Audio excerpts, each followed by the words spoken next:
के लिए कुछ ऐसा होता है कि कोई कोई आसन है जो हमारे दिमाग को बूस्ट करता हो? कि आहार विहार यदि आपका दुरुस्त है तो सब आपका दुरुस्त है। और 2015 से 21 जून 2015 को पहला योग दिवस मनाया गया, जो सिर्फ भारत में नहीं पूरी दुनिया में मनाया गया।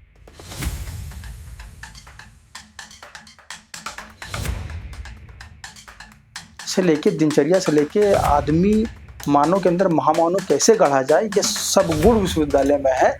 मेरा अपना मानना है कि उस विश्वविद्यालय से अगर किसी ने भी शिक्षा ली तो उसके अंदर ऐसे संस्कार पैदा हो जाएंगे।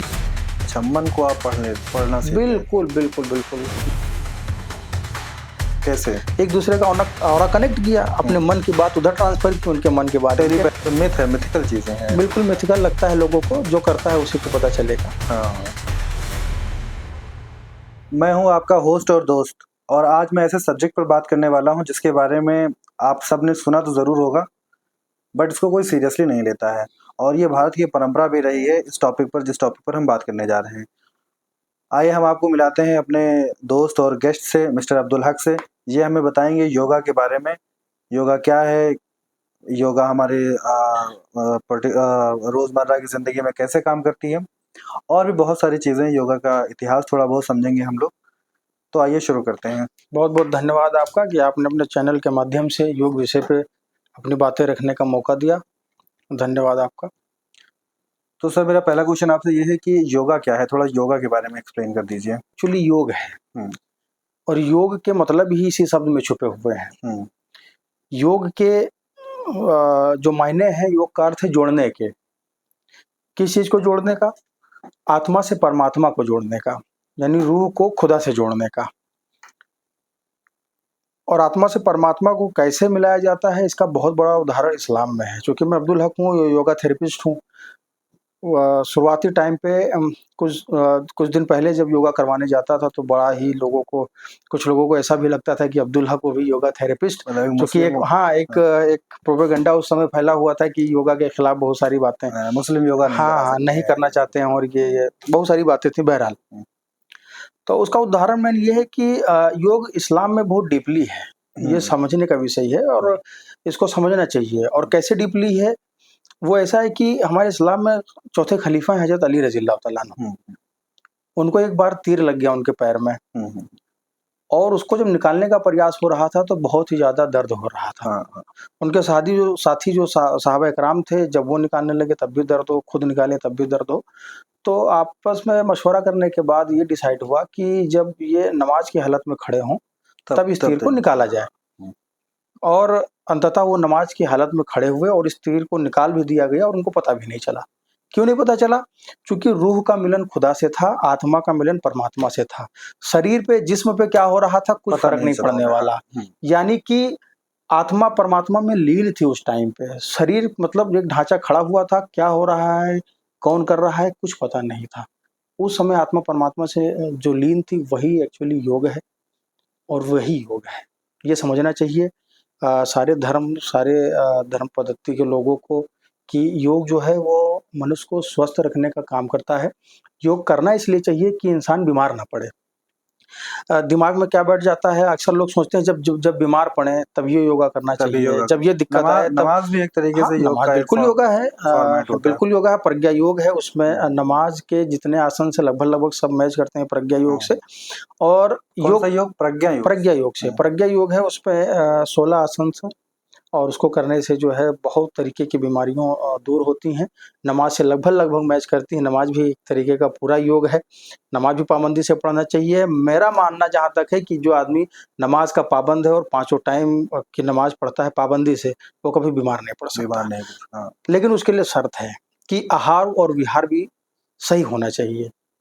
यानी नमाज भी तो पढ़ना है, लेकिन उसके साथ में आपका खान पान भी दुरुस्त होना चाहिए। आपका रहन सहन भी दुरुस्त होना चाहिए, साफ सफाई भी दुरुस्त होनी चाहिए। भाई इस्लाम में साफ साफ कहा गया तहुरु शतरुल ईमान, पाकी आधा ईमान है। तो साफ सफाई को आधा ईमान जब बता दिया गया तो उस हिसाब से आपका रहन सहन और साफ सफाई, खाना पीना बिल्कुल दुरुस्त होना चाहिए। 5 टाइम की नमाज पढ़िए, आप कभी बीमार नहीं होंगे बुढ़ापे तक। यहाँ तक कि आपका वो जब समय आ जाएगा वृद्धा की उस अवस्था में, जब आप कुछ करने के लायक नहीं होंगे, तब भी आपको कोई रोग परेशान नहीं करेगा, न कोई रोग होगा आपको। तो आप किस तरह से योगा में आ गए? अब चूंकि वर्जिश है और मैंने पहले कहा कि मैं प्रेरित हूँ कि हाँ इस्लाम में डीपली योग है। तो आप इस्लाम से और प्रेरित होकर के योगा की तरफ आए। नहीं, योगा से प्रेरित देखिए, हम भारत के निवासी हैं और ये भारत की प्राचीन पद्धति है। इसको हम लोगों ने और हमारे देशवासियों ने सीरियस लिया नहीं। इसको सीरियस तब लिया जब अंग्रेजों ने इसको जो है प्रमोट करना शुरू किया, तब हमने सीरियस लिया। हाँ, ये तो पद्धति तो हमारी ही है, हमारी संस्कृति का हिस्सा है ये। हमने दुनिया को बताया कि योग क्या है, दुनिया क्या जाने योग के सही बारे बात में। है। हमारे ऋषियों मुनियों ने और हमारे यहाँ हमारी ग्रंथों में योग है, कहीं विदेशों में नहीं योग है। तो ये तो हमारी चीजें, तो जो हमारे देश की चीजें हैं, हमारा देश का कल्चर है, हमारे देश की संस्कृति है, उससे तो हर देश के नागरिक को प्रेरित होना चाहिए। वैसे मैं भी प्रेरित हो गया। तो आप इस्लाम से प्रेरित होकर के देखिए, योगा मैं तो शुरू- खैर एक तो मुसलमान हूँ ही, हाँ, लेकिन भारतीय भी हूँ। भारतीय होने के कारण भारतीय संस्कृति और उसकी सभ्यता और उससे जुड़ी हर वो चीज जो मनुष्य को फायदा पहुंचाती है, उससे मैं प्रेरित होता हूँ। सबको प्रेरित होना चाहिए। और चलिए अच्छा कुछ क्वेश्चन पूछ लेते हैं जी। स्टूडेंट्स के बारे में। कई बार होता क्या है कि बच्चे जो स्टूडेंट्स होते हैं वो फोकस नहीं कर पाते, कंसंट्रेशन नहीं कर पाते हैं। जी। तो योगा से योगा किस तरह से वो करें, उनको इसमें मदद मिल देखिए, सके, वो फोकस कर सके अपने काम पर। बच्चे स्टूडेंट्स, उनका फोकस, उनकी एकाग्रता न होने का मेन कारण है आजकल फोन फोन। मोबाइल पे ज़्यादा लगे रहना, हम्म, और रेडिएशन उसमें इतना निकलता है जिससे वो डिस्टर्ब भी होते हैं। हम्म। कहीं ना कहीं फ़ोन से निकलने वाला रेडिएशन जो है वो एकाग्रता को भंग कर देता है। तो इसे इम्प्रूव कैसे किया जाए इसको, योग के थ्रू, योगा के थ्रू? एक तो सबसे पहले ज़्यादा से ज़्यादा फ़ोन से दूर रहना चाहिए। और दूसरा, योगा के थ्रू ये कि आ, आसन करना चाहिए, प्राणायाम करना चाहिए। चूंकि प्राणायाम चूंकि देखिए, स्वस्थ शरीर में स्वस्थ आत्मा का वास होता आत्मा है। का और स्वस्थ शरीर में स्वस्थ मन का वास होता है। A sound mind in is a sound body. स्वस्थ शरीर में ही स्वस्थ मन का वास होता है। तो आपको व्यायाम करना चाहिए ताकि आपका शरीर स्वस्थ हो, और जब आपका शरीर स्वस्थ होगा, मन अपना आप स्वस्थ हो जाएगा और आपका मन एकाग्र होगा, मन लगने लगेगा। तो सबसे पहले क्या करना है कि आपको व्यायाम करना है। क्या व्यायाम करना रहेगा? व्यायाम अपने अनुसार बहुत सारे व्यायाम हैं, लेकिन मेरे कोई हिसाब से, योग आप बताएं, कोई ऐसा जी, योग मेरे हिसाब हर से रोज कर सकते हैं उसको। जी, जी, जी। जैसे सुबह उठ के आदमी ने मंजन ब्रश किया, उसके बाद मंजन ब्रश ना भी किया अगर, तो फिर गुनगुने पानी को पीने के बाद 3 आसन करना चाहिए। एक आसन है ताड़ासन, दूसरा आसन है तिर्यक ताड़ासन, और तीसरा आसन है कटी चक्रासन। इन तीनों आसनों को करने के बाद पूरी तरीके से पानी आंतों तक पहुँचता है और जिससे आप ठीक तरीके से फ्रेश होते हैं। कब्ज़, कॉन्स्टिपेशन आपके अंदर रह नहीं जाता है, जिससे आपका मन भी दुरुस्त काम करता है और शरीर भी दुरुस्त रहता है। तो ये 3 आसन तो बिल्कुल करने चाहिए। उसके बाद बहुत सारे योगासना हैं, जो आदमी अपने अनुसार उसको कर सकता है। ये जो 3 आसन आपने बताए, कौन-कौन से आसन, जरा एक बार दोबारा बता दें? ताड़ासन, ताड़ासन कैसे होता है? थोड़ा-सा एक्सप्लेन कर दें। ताड़ासन सीधे खड़े होके हाँ, हाँ। दोनों हाथों को ऊपर की तरफ ऊपर करना की होता है, तरफ ले हाँ। जाते हुए, हुँ, फिर लंबी गहरी सांस को खींचते हुए हुँ, टो पे सीधे ऊपर जाएंगे, हुँ। फिर सांस छोड़ते हुए नीचे नीचे आएंगे और हाथों की हथेली को अपने सर पे और ये रखेंगे। फिर यही प्रोसेस चलता रहेगा। इसको कम से कम 8 से 10 बार करना ये चाहिए। दूसरा जो था, ये क्या दूसरा है? है तिर्यक ताड़ासन। त्रियक तिर्यक ताड़ासन। ताड़ासन अपने पैर में तकरीबन 1 से 1.5 फीट का गैप करना चाहिए, हुँ, और फिर सेम प्रोसेस, दोनों हाथों को ऊपर ले जाइए, हथेली आसमान की ओर, और डीप ब्रीदिंग इनहेल करिए, लंबी गहरी सांस खींचिए और सांस को छोड़ते हुए अपने बाईं ओर जाइए। फिर सेंटर पे आइए, हुँ, हुँ। फिर सांस को लीजिए और सांस को छोड़ते हुए अपनी दाईं ओर जाइए। और फिर कटी चक्रासन, अपने पैरों में 1 से 1.5 फीट का गैप करिए। राइट हैंड लेफ्ट हैंड के शोल्डर पे होगा, हुँ, लेफ्ट हैंड आपके पीछे कमर में होगा, और आप लेफ्ट साइड से राइट हील को अपनी देखेंगे, दाहिने पैर की एड़ी को। हाँ। सेम प्रोसेस उल्टा करेंगे आप। लेफ्ट हैंड राइट शोल्डर पे होगा, राइट हैंड बैक कमर पे होगा आपको, और आप राइट साइड से अपने लेफ्ट हील को देखेंगे। ये तिर्यक ताड़ासन हो गया। ये 3 आसन हमें 3, मॉर्निंग में करने हाँ, चाहिए। बिल्कुल, बिल्कुल। कि मॉर्निंग में सुबह उठते हैं सुबह और पानी उसे पीने के बाद। पानी पीने के जी, बाद। जी, जी। गुनगुना और पानी हो तो ज़्यादा अच्छा हो, और ये ठंडा तो पानी पीना भी नहीं चाहिए वैसे भी। जी। हाँ, ठंडा पानी तो वैसे भी नुकसान जी, करता है, जी, गर्म बिल्कुल, पानी ठीक रहता है। जी।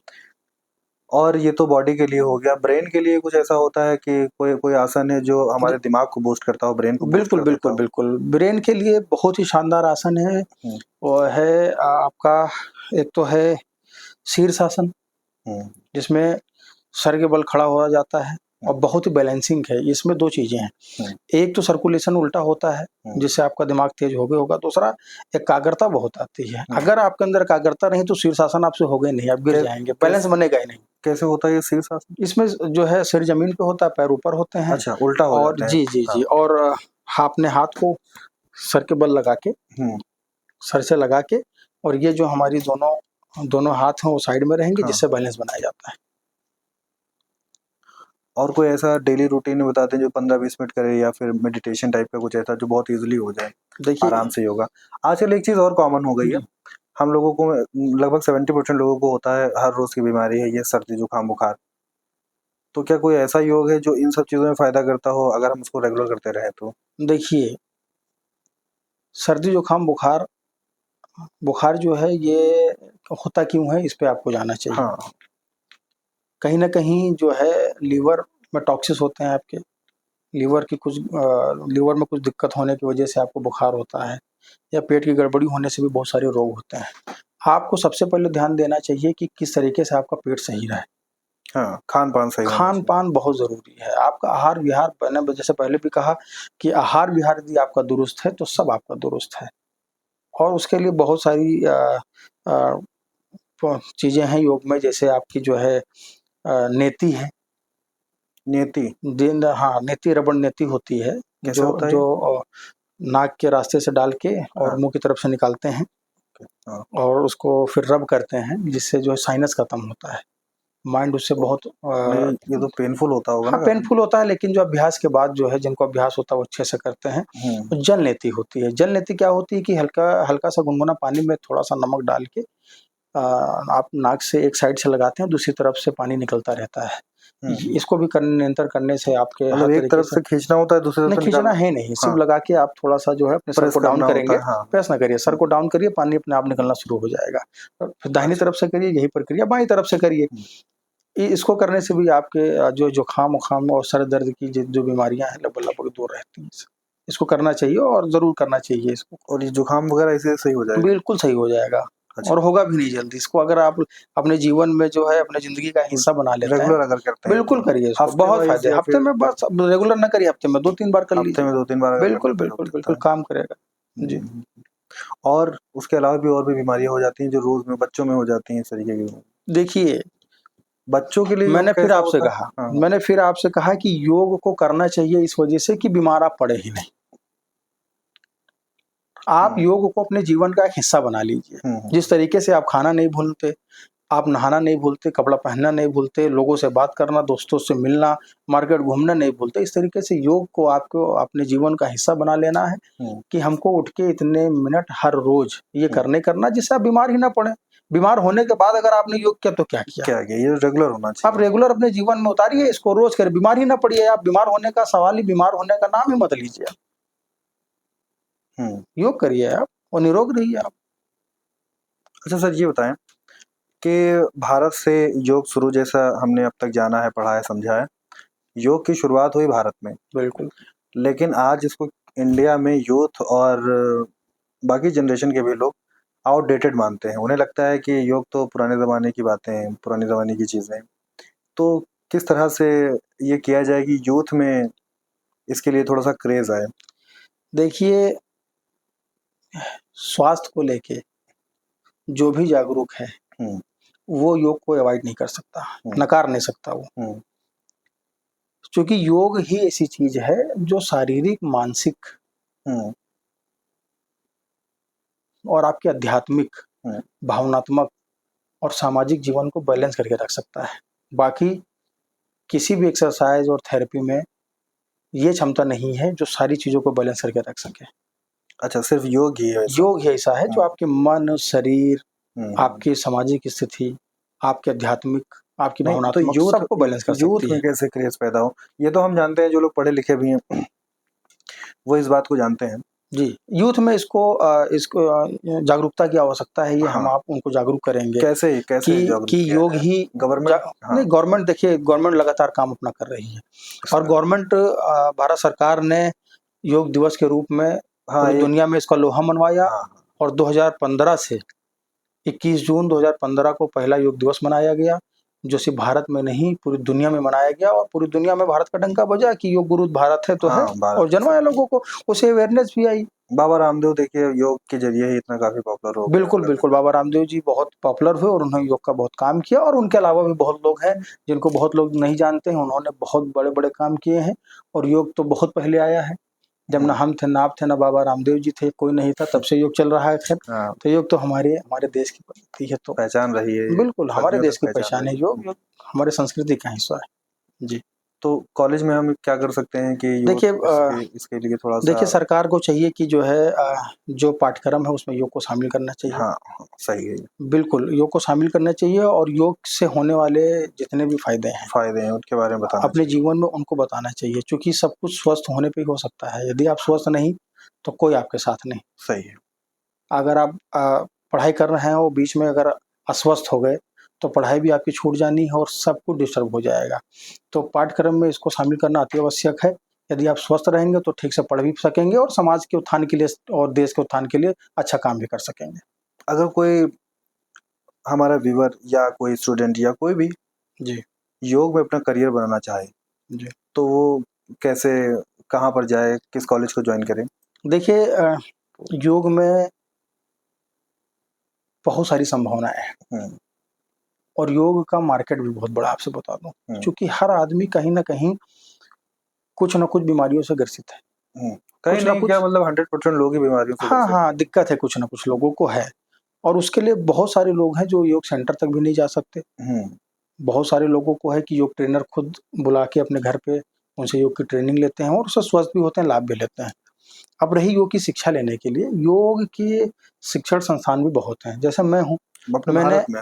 अपने भारत में बहुत हैं। हुँ, जैसे मैंने ही देव संस्कृति विश्वविद्यालय, गायत्री कुंज, शांति कुंज, हरिद्वार से योग की शिक्षा ली। कितने दिन की शिक्षा थी आपकी डिग्री की? देखिए, मैंने जो है विभिन्न पाठ्यक्रमों में की, पार्ट में तो हाँ, तो कॉलेज के एक्सपीरियंस के बारे में थोड़ा बताइए। हाँ, तो कॉलेज के एक्सपीरियंस का ये मसला रहा है कि एक बहुत शानदार माहौल है योग का, हुँ, देव संस्कृति विश्वविद्यालय में, हुँ, और वास्तव में योग झलकता है वहाँ पे। हुँ, आप जब जाएँगे, चूँकि योग का क्या है कि सिर्फ़ आसन ही करना योग है नहीं, हुँ, प्राणायाम करना ही योग है नहीं, हुँ, मुद्राएँ लगाना ही योग नहीं है। हुँ, जैसे गीता के 2:48 श्लोक में कहा गया है कि समत्वम योग उच्यते, समभाव में रहना ही योग है।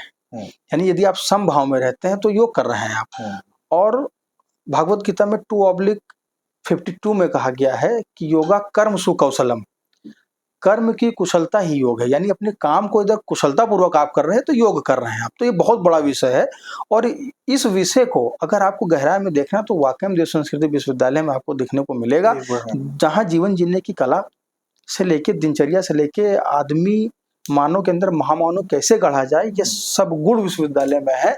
मेरा अपना मानना है कि उस विश्वविद्यालय से अगर किसी ने भी शिक्षा ली, हुँ। तो उसके अंदर ऐसे संस्कार पैदा हो जाएँगे जो समाज और देश के लिए जो है बहुत काम आएँगे। तो आप पहला दिन जब कॉलेज आपने ज्वाइन किया, चूँकि आप एक मुस्लिम में वहाँ गए होंगे, तो जी, काफ़ी लोगों को इस बात में जी, थोड़ा-सा जी। कन्फ्यूज़न हुआ होगा कि एक मुस्लिम लड़का योग क्लासेस लेने आया हुआ है।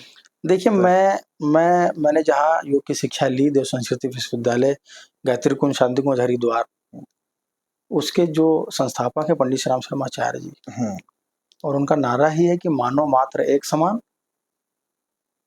नर नारी एक समान। हाँ। तो जहाँ मानव मात्र एक समान है, वहाँ धर्म की कोई बातें नहीं है। नहीं, बात धर्म की नहीं है, बात है एक सोसाइटी में एक हाँ, धारणा बनी नहीं, हुई है नहीं, ना नहीं, कि वो जो मुस्लिम है धारणा तो बनी जॉब है नहीं वो अलग करेंगे। है, लेकिन हुँ, चूँकि हम योग करने जा रहे हैं, योग हुँ, का मतलब जुड़ाव के हैं, तो हम हुँ, जुड़े वहाँ, ना कि बिखरे, और हमको जुड़ाव का संदेश देना था और सीखना था ये। हाँ, ऐसा कुछ भी नहीं रहा। यूनिवर्सिटी ने बहुत शानदार, हमारे विश्वविद्यालय ने मुझे सपोर्ट किया, हुँ, बिल्कुल हर कदम-कदम पे सपोर्ट दिया मुझे, और जि जितना हो सका मेरे अंदर कित कैसे गुणवत्ता बढ़े, उसके लिए यूनिवर्सिटी के हमारे जो अध्यापक थे उन्होंने हर संभव मुझे निखारने का काम किया। उसके लिए मैं उनको याद भी करता रहता हूँ। अगर आपके चैनल के माध्यम से मुझे सुन रहे हैं तो उनको मैं बारंबार धन्यवाद भी देता क्या हूँ। कि नाम एक बार बता दें, आप किस सर की बात कर रहे हैं? देखिए कामता प्रसाद जी थे एक हमारे, बहुत ही शानदार, उन्होंने हुँ, योग की शिक्षा दी हमें, और गीता की क्लासों के माध्यम से डॉक्टर प्रणव पांड्या जी से हमको बहुत सीखने को मिला कि जीवन में बैलेंस कैसे बना जाए। हुँ, क्या उन्होंने बताया आपको कैसे-कैसे? वहाँ का तजुर्बा थोड़ा बताइए, कुछ एक्सपीरियंस जो वहाँ आपने पर्टिकुलर कोई डेज हो ऐसे, फर्स्ट डे या लास्ट डे। देखिए फर्स्ट डे या मैं गया वहाँ पे, तो फर्स्ट डे हाँ। तो खैर आपको परिचय ही कराया जाता है यूनिवर्सिटी में हम्म। कि हाँ फला जगह ये है, आपकी लाइब्रेरी ये है, आपका पार्क है, हॉस्टल ये है, अच्छा, आपकी आपके डाइनिंग ये वहाँ है। कॉलेज में कोई ऐसा शख्स दिखा आपको वहाँ पर जो जो योग के थ्रू अपने आप को इम्प्रूव करके आया हो, मतलब वो पहले डिप्रेशन या एंजाइटी से गुजर रहा हो और फिर वो वहाँ आया हो और योग किया उसने और फिर उसकी लाइफ बेहतर हुई हो, ऐसा देखिए कोई मैं मैं शख्स आपको मैं नजर आया? मैं आपको बता दूं कि मैं आपके सामने बैठा हूँ।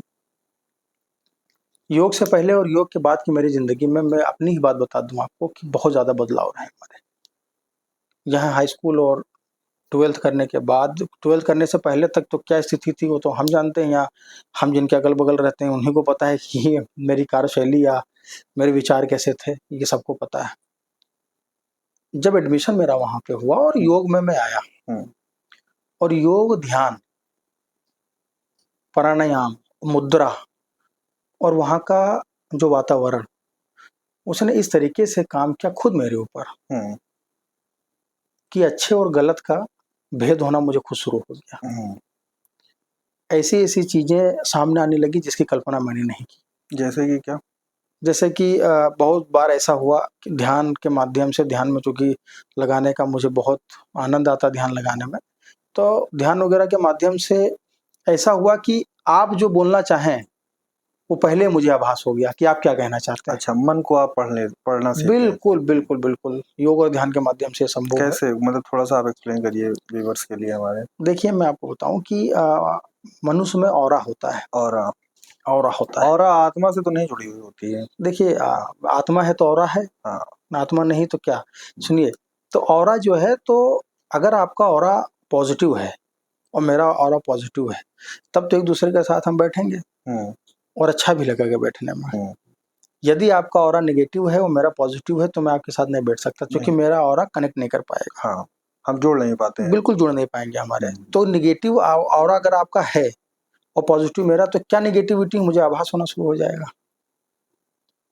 तो ये तो खैर बहुत बड़ा विषय है, इस पे नहीं, चर्चा थोड़ा सा चर्चा करिए, हम चाह रहे हैं कि लंबा किया जा सकता है, हाँ क्योंकि हाँ, पुराने जब बस थोड़ा 2 4 5 मिनट में आज आप एक्सप्लेन कर दीजिए। जी, आज टेलीफ़ोन हो गया, हम्म। मोबाइल फ़ोन्स हो गए, वीडियो कॉल से सारे तरीके से लोग आपस में बात कर लेते हैं। जब मोबाइल फ़ोन्स नहीं थे, टेलीफ़ोन वगैरह कुछ नहीं था, लोग खत के जरिए एक दूसरे से बात करते खत थे, भी नहीं, चिट्ठी आती थी बिल्कुल खत भी नहीं था जिस टाइम पे। लगभग उस टाइम पे हाँ, एक हिमालय पे बैठे हुए हमारे गुरु। योगी, दूसरे हिमालय पे बैठे योगी के मन की बातों से आपस में बात कर लिया करते ये थे। कैसे होता था, ये मैंने इस ऑरा बारे में कनेक्ट थोड़ा करके, सा पढ़ा है। ऑरा कनेक्ट करके कैसे? एक दूसरे का ऑरा कनेक्ट किया, अपने मन की बात उधर ट्रांसफर की, उनके मन की बात इनके टेलीपैथी टेलीपैथी। बिल्कुल टेलीपैथी थी, पर वो प्राकृतिक टेलीपैथी थी। और हाँ वो क्या थी, वो साधना की टेलीपैथी थी, हाँ। बनावटी नहीं थी।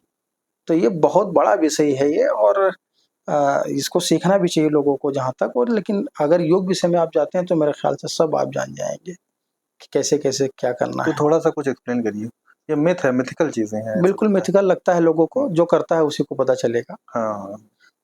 जब आप कुछ ध्यान ध्यान लगाना शुरू कर देंगे। मान लीजिए हमें ध्यान लगाना हो, तो मैं जी। कहाँ से शुरुआत करूँ इसकी? देखिए, अगर आपको ध्यान लगाना, सबसे पहले आपके अगल-बगल शुद्ध वातावरण होना चाहिए। हम्म। जहाँ आप ध्यान लगाना चाहते हैं, वहाँ पे शोरगुल नहीं होना चाहिए। हम्म। जब आपको ध्यान लगाना हो, हम्म। उससे पहले आपने सात्विक आहार लिया हो। सात्विक आहार? सात्विक आहार लिया और तामसिक यानी बहुत और राजसिक बहुत तली भुनी या बासी चीज़ें आप ना खाए हों। एकदम सादा फूड होना चाहिए। सादा खाना, सात्विक आहार आपका होना चाहिए, और आप बिल्कुल मन से शांत हों, नहाए-धोए फ्रेश हों, हम्म। और ऐसी जगह आप अपना ध्यान लगाने जाएँ, जहाँ पे कोई भटकाने वाली चीज़ें ना हों। अच्छा, इसीलिए तो साधु पहाड़ पे नहीं रहते हैं। बिल्कुल जाते हैं इसलिए, ताकि वहाँ कोई भटकाव नहीं होता हाँ है। हाँ, फ्रेश हवा होती है वहाँ। बिल्कुल फ्रेश हवा होती हो, और प्रकृति का शानदार नज़ारा होता है, और प्रकृति से जब वो रूबरू होते हैं, तो फिर ध्यान लगना तय है, तो ध्यान तो अगर लग ही मान जाएगा। मान लेते हैं कि मैं ध्यान शुरू करता हूँ आज से, या कोई भी स्टूडेंट जी, जी। का मान लेते हैं, वो शुरुआत करना चाहता है बिल्कुल बेसिक जो है, जी, हम किताबों से बहुत सारी पढ़ लेते हैं, सीख लेते हैं, बट उसको प्रैक्टिकल नहीं कर पाते हैं, जी, उसको लाइफ में अपने उतार नहीं पाते हैं। जी, मान लीजिए हमें शुरू करना है कल से, जी। तो क्या करें, कैसे करें, माहौल कैसे बनेगा? और माहौल ही सबसे ज़्यादा इम्पोर्टेंट है। अगर दिमाग किसी चीज़ के लिए कंसंट्रेट नहीं हो पा रहा है, तो फिर हम नहीं कर पाएंगे, ध्यान नहीं कर देखिए, पाएंगे। ध्यान की जो प्रारंभिक अवस्था है, उसमें भटकाव है। हम्म। शुरुआत में जब आप ध्यान लगाना चाहेंगे तो भटकाव होगा, लेकिन किसी भी चीज को जब आप लगातार करते रहते हैं, अभ्यास हो जाता है, आपकी प्रैक्टिस हो जाती है, तो वो सध जाती है। आपको साधना पड़ेगा ध्यान को, और साधने के लिए ही साधना करना पड़ेगा। ध्यान एक साधना है। शुरू में अपने आप को थोड़ा शुरू में forcefully अपने लेके जाना बिल्कुल पड़ेगा। बिल्कुल आपको जो है उसके लिए तैयार करना पड़ेगा अपने मन को, अपने शरीर को, कि मुझे ध्यान लगाना। जितने भी भटकाव आए फिर वहां से शुरू करके आगे से शुरू कर दीजिए, छोड़ के फिर आगे से शुरू कर दीजिए। एक दिन, 2, 4, 10 दिन, 15 दिन के बाद आप ऐसी अवस्था में होंगे जो आपका प्रॉपर ध्यान लगना शुरू हो जाएगा, और फिर जो ध्यान के फायदे हैं वो आपको और आपके अगल बगल के और दुनिया को और सबको दिखना शुरू हो जाएगा। कंटिन्यूअसली कितने दिन कर लिया जाए कि हमारा लगातार आप 15 दिन। नहीं, हम ये जानना चाह रहे थे आपसे, समझना चाह रहे थे, जानना जी क्या जी कि कितने दिनों तक लगातार ध्यान लगा लिया जाए कि हम दुनिया को छोड़ दें। दुनिया छोड़ने का मतलब है कि मैं इस चीज से हट जाऊं और ईश्वर की तरफ पूर्ण रूप से एकाग्र हो जाऊं। देखिए, ये तो हमारे ध्यान लगाने की क्षमता पर निर्भर करता है कि जो एनर्जी है उसको हम कितनी जल्दी अपने से कनेक्ट कर पा रहे हैं, ये इस पर निर्भर करता है। जिस दिन आप ईश्वर से कनेक्ट हो गए ध्यान के माध्यम से, संसार मिथ लगने लगेगा आपको। लेकिन ये आपके प्रयास पे और आपकी मेहनत पे और आपकी लगन पे डिपेंड करता है कि आप ध्यान किस तरीके से लगाते हैं। और ध्यान लगाने का विषय क्या है आपको, क्या आप ईश्वर से कनेक्ट कर रहे हैं, कि ब्रह्मांड में जो चीजें हैं उनसे अपने आप को कनेक्ट कर रहे हैं, या अपने आप को किसी व्यक्ति से कनेक्ट कर रहे हैं कि आप जैसा चाहें वो वैसा बोले। अच्छा, ऐसा भी बिल्कुल, होता है? क्यों नहीं, अपनी बातों को दूसरे मन में तो डाला जा सकता है। इसको क्या कहते हैं जो आम भाषा में वर्ड होता है, सम्मोहन। नहीं, जैसे ध्यान में, ध्यान के माध्यम से ऐसा भी होता है जब आपका ध्यान लगने लगे तो आपने ध्यान लगाया और अपनी चीजें ध्यान के माध्यम से मुझ में ट्रांसफर की। अच्छा, आपके ब्रेन तक बातें अपनी पहुंचा सकते मेरे ब्रेन तक आपने पहुंचाई, तो मैं, आप जो चाहेंगे फिर मैं वो बोलूंगा। अच्छा, ऐसा होता है? बिल्कुल होता है। अच्छा, अगर इस चीज पर कंट्रोल कर लिया जाए तो बीमारियों को पूरी तरह से बाहर निकाला जा सकता है, ऐसा भी तो है?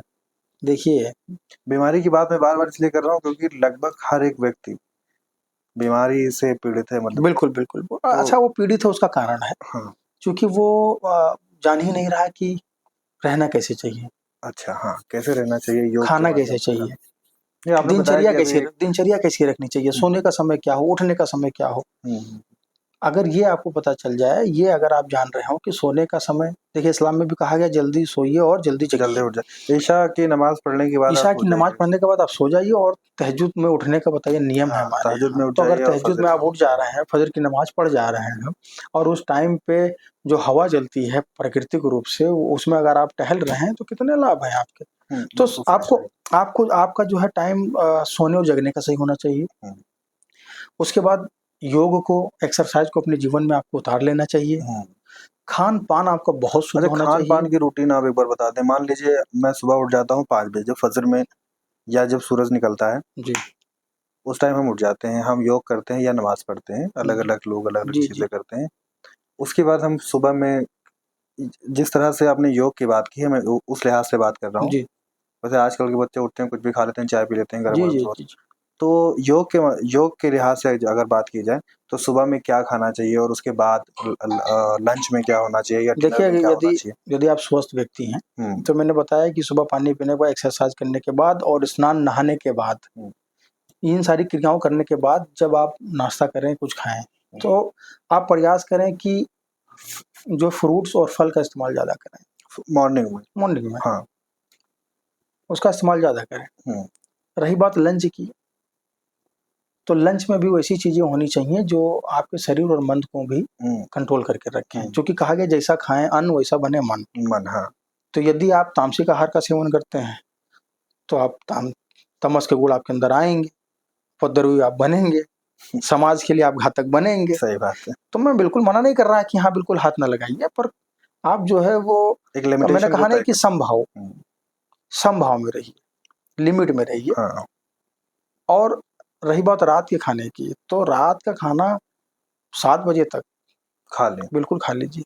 अच्छा, इस रूटीन को अगर फॉलो करें तो फिर हम बीमारियों से लड़ सकते हैं? बिल्कुल लड़ सकते हैं, बीमार होंगे नहीं, आपको लड़ने की जरूरत, आवश्यकता ही नहीं है आपको। मैं बार बार आपसे कह रहा हूँ कि आपको इस रूटीन को और योग को अपनाना ही इसी वजह से कि आप बीमार ही ना पड़ा।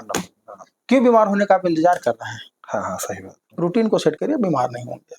आहार विहार का जीवन पे बहुत बड़ा असर पड़ता है। सुबह फल खा लेंगे और लंच में दाल चावल।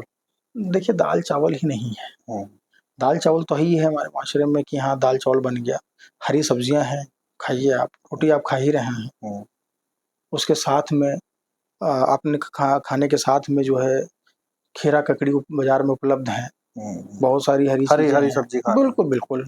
देखिए, मैं इस वजह से इस बातों को कह रहा हूँ कि खाने का, देखिए, रस से रक्त बनता है, रस से रक्त बनता है। जो खाएंगे वो रस बनेगा, उसी से रक्त बनेगा, खून दौड़ेगा। तो ऐसा रस अपने शरीर को आप दीजिए जो शानदार रक्त बनाए आपके शरीर में, और सही रक्त बनेगा तो बहुत अच्छे तरीके से काम करेंगे। हाँ, और डिनर में, अच्छा शाम में 5 बजे कुछ लोग खाना खा लेते हैं या नाश्ता वगैरह कर लेते हैं। देखिए, नाश्ता तो खैर कोई मतलब ही नहीं है, डिनर जिसको कहते हैं, आपको रात्रि भोज है। हाँ।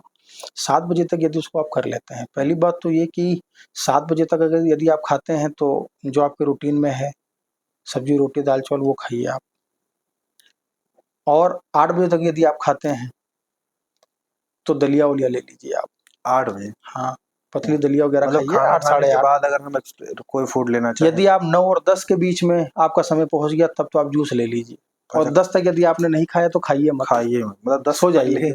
जो खाना रात में पेट भर के नहीं खाना है, बिल्कुल नहीं खाना चाहिए। मैंने क्या कहा कि अगर 10 तक आप नहीं खा पाए, जूस वूस नहीं ले पाए 10 बजे तक, तो 10 के बाद कुछ लीजिए ना, अगले दिन फिर सुबह नाश्ते में उसको मैनेज कर लीजिए। रात में ऐसे आप हाँ बिल्कुल, बहुत शानदार नींद आएगी। इसी से रात को ऐसे भी ज्यादा नहीं खाना चाहिए। हाँ सही है, ताकि अपच ना हो, पचने में आसानी हो। कम खाएंगे तो आसानी से पचेगा, और जब अच्छे से आपका पेट साफ होगा, कॉन्स्टिपेशन कब्ज नहीं होगा, तो सारा दिन आप प्रफुल्लित तो एनर्जेटिक महसूस करेंगे अपने आप में। वैसे भी चलिए, आपका बहुत बहुत धन्यवाद। आपने बहुत सारी बातें बताई हमें, हमारे स्टूडेंट्स को और हमारे व्यूअर्स को भी आपने बहुत सारी बातें बताई। जी, आपका भी बहुत बहुत धन्यवाद कि आपके माध्यम से हमें आपके व्यूअर्स और आपके दर्शकों तक अपनी बात पहुंचाने का मौका मिला, उसके लिए आप भी धन्यवाद के पात्र हैं। लेकिन आज मुझे योग के बारे में बहुत नई चीजें पता चली, मुझे जी मैं जी इससे जी पहले नहीं जानता था। नहीं, योग को सबको जानना चाहिए, सबका अधिकार है। किसी भी जाति हो से, धर्म से हो, उससे कोई फर्क नहीं पड़ता, योग सबके लिए। हाँ, मैं कोशिश करूंगा कि आप दोबारा चैनल पर हमारे आए। जरूर जरूर, जब भी आप आमंत्रित करेंगे हम हाजिर हैं। अब ये अगर तो हमारे व्यूअर्स के ऊपर है जी जी जी, वो क्या करते हैं, क्या नहीं करते हैं, हिसाब से होता है। जी जी, धन्यवाद आपका। बहुत और एक चीज और जाते जाते बता दें, कोई बहुत हल्की सी चीज कोई बता दीजिए, कोई बहुत हल्का सा योगा बता दीजिए जो ब्रेन को बूस्ट कर दे, वो भी सिर्फ 2-3-4 मिनट के अंदर, अगर कोई चाहे तो तुरंत कर ले, एकदम लास्ट में ये बिल्कुल। और आप लोग कमेंट करके बताइए कैसा लगा वीडियो आप सब लोगों को, सर की बातें कैसी लगी, आपको कुछ नया सीखने को मिला या नहीं मिला। तो हाँ सर, पहले आप यदि ब्रेन आपको बूस्ट करना है तो मैंने बताया था एक शीर्षासन आप करिए। शीर्षासन। हाँ, अब ये शीर्षासन के बारे में। और आसन एक है वृक्षासन, जो बहुत एकाग्रता अपने अंदर लाता है। आप डालेंगे गूगल पे फौरन आ जाएगा शीर्षासन कैसा होता है। जी, एक आसन है हलासन, उसको भी आप डालेंगे आपको गूगल बता देगा हलासन कैसे किया जाता है। और एक आसन है चक्रासन।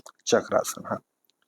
और शशांक आसन। 5 आसन। ये 5 आसन अगर आपने जो है अपने जीवन में इनको सिद्ध कर लिया तो ब्रेन तो है ही है, आपको बढ़ना तो बिल्कुल तय 100%। उसके साथ साथ में शरीर की बहुत सारी चीजें बैलेंस हो जाएंगी जो आपको पूरी जिंदगी काम आने वाली है। ठीक है सर, धन्यवाद आपका। और आप लोग चैनल देखते रहिए हमारा, हम हर बार नई चीजें लाते रहेंगे इसी तरह से। अगर ये वीडियो अच्छा लगा है तो आप कमेंट करिए और सर को थैंक यू बोलिए। और ये 5 आसन जो सर ने भी बताए, आप वापस से वीडियो देख लीजिए और समझ लीजिए हर रोज़ करना है। खाने में क्या खाना है वो भी सर ने बता दिया हुआ है, तो उस पर भी आप लोग ध्यान दीजिए और कमेंट करके बताइए वीडियो कैसा लगा। धन्यवाद।